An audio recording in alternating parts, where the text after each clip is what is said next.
देखो, बुरा नहीं मानना। हम आप लोग कहीं रिश्तेदारी में जाते हैं, वहां 2 घंटे एक चाय पर बैठ के एक दूसरे की सास बहू की भलाई बुराई करते रहते हैं, लेकिन वहां देर नहीं होती। अभी यहाँ से बाहर जाएंगे तो आधा घंटा एक जगह पे खड़े होके 10 पोज दे के मोबाइल में फोटो खिंचवाएंगे, लेकिन वहां देर नहीं होगी।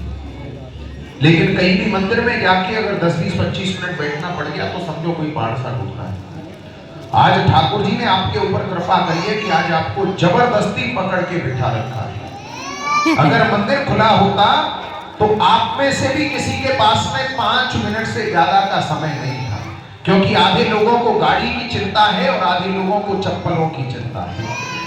मंदिर बंद है तो ठाकुर जी ने जबरदस्ती पकड़ के घर में बिठा रखा, और इतनी फुर्सत से बिठाया है कि अब यहां से आप कहीं भी जाओगे, पूरे ब्रज में आपको कोई भी मंदिर दर्शन खुला हुआ नहीं मिलेगा। अब सब मंदिर शाम को 4:30 और 5 बजे के बाद में खुलेंगे।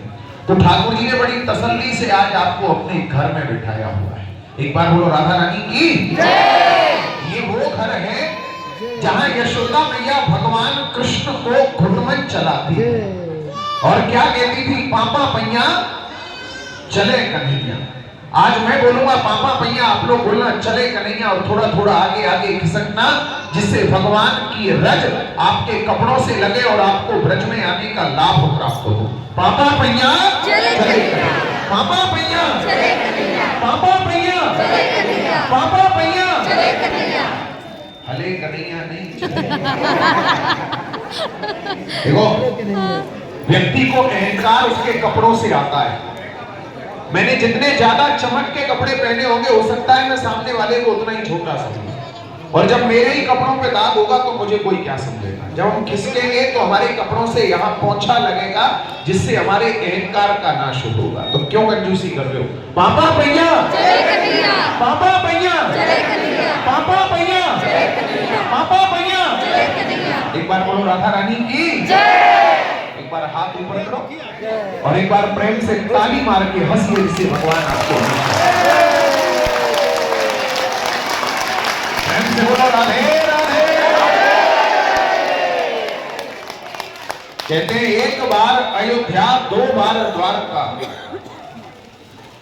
एक बार अयोध्या, 2 बार द्वारका और 3 बार त्रिवेणी में जाकर के नहाओगे, 4 बार चित्रकूट, 9 बार नासिक और 12 बार बद्रीनाथ घूम कर आओ। कोट बार काशी, केदारनाथ, रामेश्वर, गया, जगन्नाथ आदि तीर्थ करके आओगे, पर होते हैं दर्शन प्रत्यक्ष श्याम सुंदर के, तो नंदगांव जैसा आनंद आप कहीं नहीं पाओगे।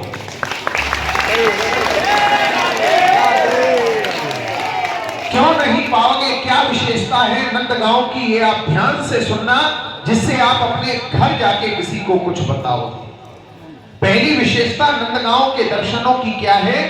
आप लोग संसार में जहां कहीं भी दर्शन करोगे, वहां पर बलराम जी का गोरे रंग में दर्शन करोगे, और बलराम जी कहीं पर भी वंशी नहीं बजाते हैं, क्योंकि बलराम जी जो है वो हलधारी है। लेकिन हमारे यहाँ जब आप दर्शन करोगे तो आप ये नहीं पहचान सकते इनमें से कौन कृष्ण है और कौन बलराम है। यहाँ दोनों भाई वंशी बजाते हैं, दोनों भाइयों का श्याम वर्ण में दर्शन। ऐसा क्यों है? इसके यहाँ 2 भाव है। पहला भाव है, बड़े भाई का कर्तव्य होता है छोटे भाई की रक्षा करना। यहाँ पर कंस के राक्षस आते थे कृष्ण को मारने के लिए, और उनको यह बताया जाता था कि कृष्ण जो है वो काला है और वंशी बजाता है। इसलिए बलराम जी कृष्ण रूप बनाकर रहते थे, कोई भी राक्षस आएगा वो मुझे कृष्ण समझ के मुझसे ही युद्ध करेगा। और दूसरा भाव है, बलराम जी कृष्ण भगवान को चिढ़ाते थे। आप लोगों ने एक सूरदास जी का पद सुना होगा, मैया दाऊ मोए की जाए, मोसो कहे मोल को लीनो, तू यशवंत कब जायो, और गोरे नंद यशोदा गोरी तू कत्कारो आयो।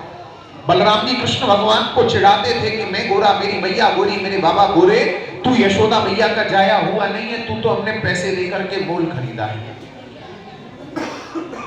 तो यहाँ पर यशोदा मैया ने दोनों भाइयों का झगड़ा शांत करने के लिए कह दिया, मेरे लिए तो तुम दोनों ही कलुआ बलुआ एक जैसे। तो हमारे यहाँ दोनों भाइयों का एक ही जैसा लकुट बंसी, सब एक ही जैसा श्रृंगार होता है। ऐसा अद्भुत दर्शन आपको संसार में कहीं नहीं मिलेगा। और दूसरी विशेषता नंदगांव के दर्शनों की क्या है, आप लोग संसार में जहां कहीं भी दर्शन करोगे वहां पे राधा और कृष्ण का युगल जोड़ी में दर्शन करोगे। जहां भी राधा कृष्ण होंगे एक साथ होंगे, कहीं भी अलग अलग नहीं होंगे। लेकिन हमारे यहाँ राधा रानी की ससुराल है, और ससुराल में जैसे बहू बेटी मर्यादा से सास के साथ में रहा करती थी, हमारे यहाँ आज भी राधा रानी उसी रूप से यशोदा मैया के बगल में कोने में पर्दे से विराजमान है। ऐसा अलौकिक दर्शन आपको संसार में कहीं नहीं मिलेगा। एक बार प्रेम से बोलो राधा रानी की जय। एक बार और हाथ ऊपर करो, बोलो राधा रानी की जय। और देखिए हमारे ब्रज में कहावत है, जो यहाँ नहीं हंसेगा उसका घर कभी शांति से नहीं बसेगा। एक बार सब लोग प्रेम से ताली मार के हंस जाओ भगवान।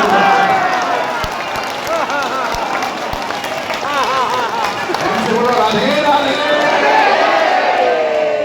हमारे यहाँ 3 तरह की यात्रा होती है। आप लोग अपनी गाड़ी से यहाँ तक पैदल चल के आए, वो हुई आपकी पद यात्रा।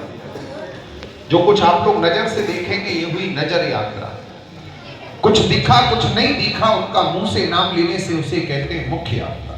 सब लोग हाथ जोड़ो और अपने मुंह से उन तीर्थों का नाम लो जिससे तुम्हारी यहाँ की यात्रा हो।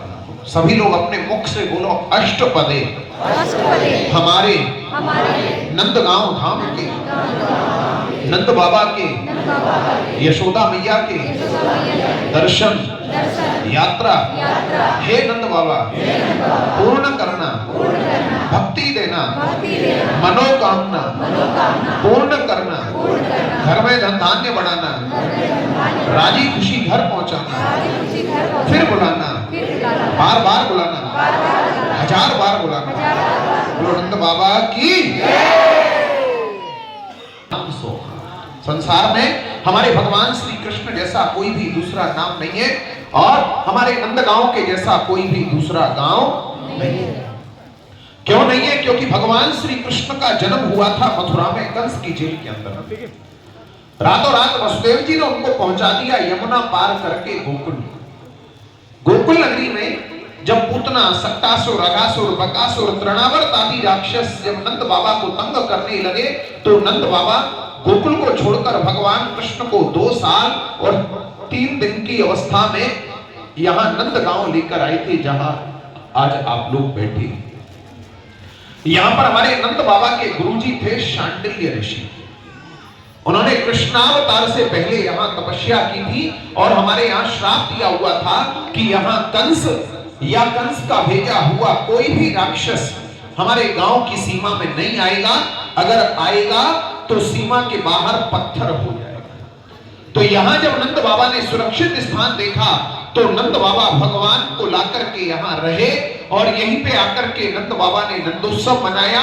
जैसे हम आप लोग अपने घर में अपने लड़के का, बच्चे का जन्मदिन मनाते हैं कि नंद घर आनंद भयो हाथी घोड़ा पाल की जय कन्हैया, जय कन्हैया, जय कन्हैया। नंद बाबा के पास उस समय रुपया, पैसा, सोना, चांदी इत्यादि ये धन नहीं था। आप लोगों ने सुना होगा नंद बाबा के पास जो सबसे बड़ा अनमोल धन था वो था 9 लाख गाय। उनमें से 2 लाख गाय नंद बाबा ने यहाँ पे आकर यहाँ के साधु ब्राह्मण ब्रजवासियों के लिए दान करी।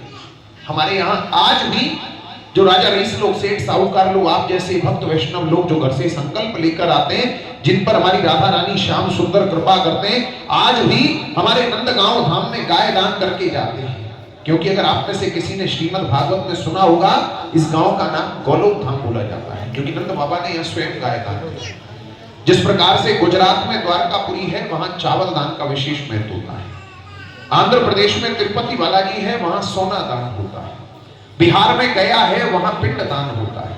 उसी प्रकार से हमारे नंदगांव धाम में गाय दान का विशेष महत्व बताया गया है। लेकिन चलते फिरते यात्री हमें भैया उनसे गौदान नहीं बने, क्योंकि आजकल महंगाई इतनी है, आजकल अपना पेट का दान करना बड़ा मुश्किल का काम है। 40, 50, 60 हजार रुपया से कम की गाय नहीं है। तो उन यात्रियों के लिए जिनके अंदर भावना है, हमारी मंदिर समिति ने यहाँ निमित्त सेवाएं रखी।